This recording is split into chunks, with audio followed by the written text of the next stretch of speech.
डोकं सुन्न होतंय.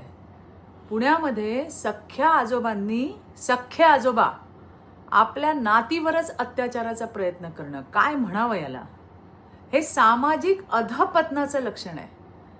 या प्रकरणामध्ये पोलिसांनी तत्परतेने कारवाई करत आरोपीला बेड्या ठोकल्यात. आपली लेकरं घरातही सुरक्षित नाही आहेत का? हे असल्या लिंग पिसाटांपासून आपल्या चिमुकल्यांना वाचवायचं कसं, हा प्रश्न आज प्रत्येक आईला पडलाय. राज्याचे सन्माननीय मुख्यमंत्री देवेंद्रजी यांनी महिला आणि बालकांवरील गुन्ह्याबाबत झिरो टॉलरन्सची स्पष्ट भूमिका घेतली आहे. आणि याच पार्श्वभूमीवर आजच्या कॅबिनेट बैठकीत लैंगिक अत्याचाराच्या गुन्ह्यातील आरोपींना पॅरोल मिळू नये यासाठी त्यांनी स्पष्ट सूचना दिल्या. हे निर्णय निश्चितच पीडितांना न्याय देण्यासाठी आणि गुन्हेगारांना कडक संदेश देण्यासाठी महत्वाचं आहे. मी आज कळकळीची विनंती करते प्रत्येक आईला, अगं कोणावरच विश्वास ठेवू नका. ताक सुद्धा फुंकून पिण्याची वेळ आली आहे. हा प्रकार घराच्या आत घडतोय. जिथं लेकरं सर्वात सुरक्षित असायला हवीत तिथेच धोका निर्माण होतोय. काळजी घ्या.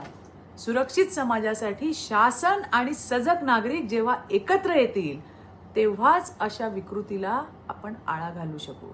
धन्यवाद. जय हिंद, जय महाराष्ट्र, भारत माता की जय.